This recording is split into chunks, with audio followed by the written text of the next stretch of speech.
في فيديو جديد من سينما السيارات لسلسلة أيهما أفضل، هكلمك النهاردة عن اتنين من العربيات بلد المنشأ أو التصنيع واحدة، واللي هي فرنسا، وكانوا بيتنافسوا بشكل كبير لاستهداف الفئة الاقتصادية، وهما بيجو 405 ورينو كليو. سواء بيجو أو كليو فالاتنين حققوا نجاحات كبيرة لكل شركة عن التانية، ده مع اختلافات في الكفاءة والأداء. فكالعادة هنبدأ المقارنة بالاقتصادية، وده بتفوق الكليو في استهلاك البنزين بمعدل من 6 ل 7 لتر لكل 100 كيلو، أما ال 405 من 7 ل 10 لتر لكل 100 كيلو، وده بالنسبة للاستهلاك. أما بالنسبة لمصاريف الصيانة وقطع الغيار فبتتفوق ال 405، وده لأن صيانتها أسهل وقطع غيارها أرخص، فما بتحتاجش لتكلفة كبيرة في الصيانة. والتقييم من رأيي هيبقى في صالح البيجو، لأن تكلفة الصيانة وقطع الغيار أهم ب7 من 10، أما الرينو 5.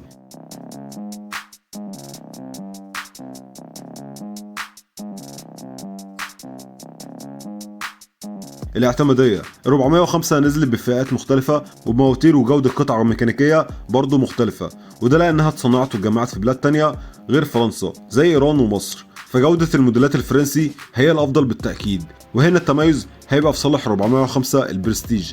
أما الكليو فاتصنعت موديلاتها في فرنسا بس تقريبا، عشان كده هتلاقي جودة في المواتير واعتمادية كبيرة في كل أجزاء الميكانيكية، على عكس اللي ممكن تلاقيه من ال 405 الإيراني أو المصري، خاصة لو تحتاجها باستمرار لمسافات كبيرة. فالتقييم هيبقى في صالح الرينو كليو ب8 من 10، أما ال 405 6.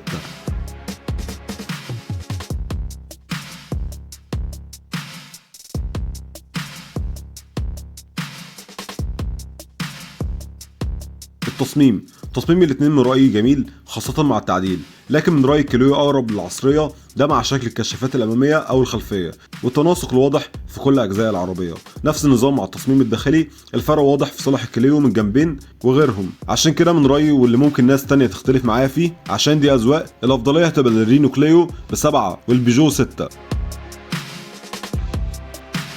الحجم والتميز هنا في صالح 405، وده بفرق واضح سواء في المساحة الداخلية ومساحة الشنطة الخلفية وباقي مساحات التخزين. عشان كده ال 405 مناسبة أكتر للعائلية، على العكس من رينو كليو اللي المساحة الداخلية ليها ضيقة بشكل كبير. والتقييم هيبقى في صالح البيجو 405 ب8 من 10 والرينو كليو 5.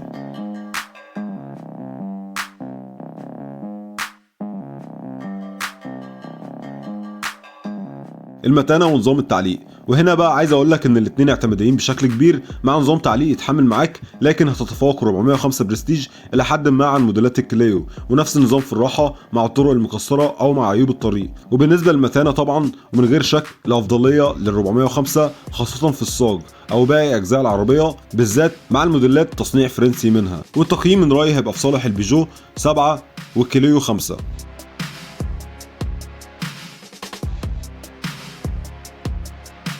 تجربة القيادة، 405 بتتميز بتجربة قيادة كويسة مع اتزان مقبول على الطريق، وفي الطرق اللي فيها عيوب ونور ومطبات ليها أفضلية عن الكليو إلى حد ما. أما لو هتكلمي عن أفضلية في الاتزان مع السرعات العالية وتجربة قيادة مريحة، فرينو هتتفوق بشكل واضح جدا، وده بسبب الاتزان والراحة اللي هتلاقيها مع السرعات العالية. أما مع الطرق وعيوب الطريق وجوه المدينة هتلاقي صعوبة بسبب نشفية العفشة وتقل الدركسيون رخم في التوجيه مع الشوارع، واللي من رأيي إن صعوبة التوجيه دي ما تناسبش الفئة اللي فيها كليو، لكن مع السرعات مش هتلاقي المشكله دي ابدا مع توجيه. فالتقييم من رايي هيبقى في صالح الرينو ب7 والبيجو 6.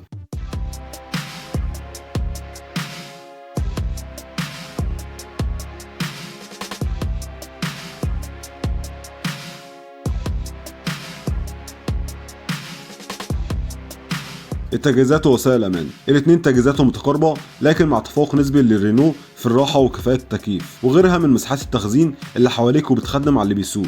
اما وسائل الامان فانا شايف تقارب كبير برضو مع تفوق نسبي للرينو كليو في الاتزان، لكن في العموم البيجو امتن. فمن رايي التقييم هيبقى بالتساوي بسبب تفوق كل واحده عن الثانيه في جزئيه معينه.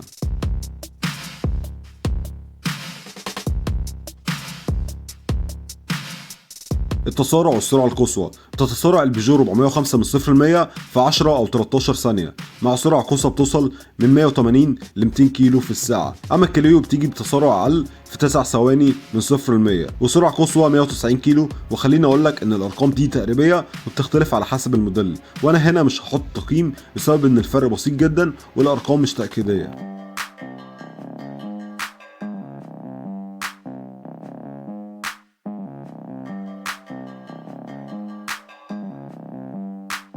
قطع الغيار، والتفوق هنا طبعا للبيجو 405 عن الرينو بسبب وفر قطع الغيار وسعرها المناسب، على العكس من رينو كليو اللي مش هتلاقي قطع غيارها غير في اماكن معينه وباسعار اغلى من ال 405 وما بتقبلش قطع غيار بديله بشكل كبير. والتقييم هنا هيبقى في صالح 405 ب 8 والرينو 4.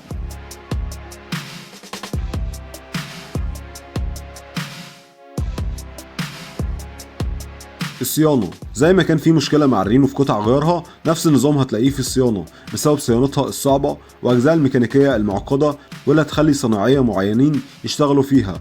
أما ال 405 برضه هتحتاج لصناعي مختص، لكن صناعية كتير يقدروا يشتغلوا فيها، وبكده ال 405 7 والرينو 4.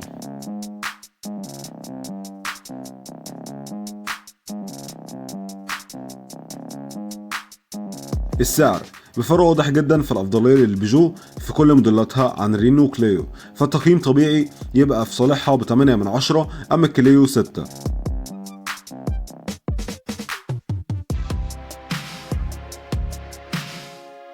إعادة البيع بسبب شعبية وانتشار البيجو بموديلاتها بشكل عام في مصر وسعرها المنافس، فالأفضلية هتبقى ليها ب 8 والرينو 5.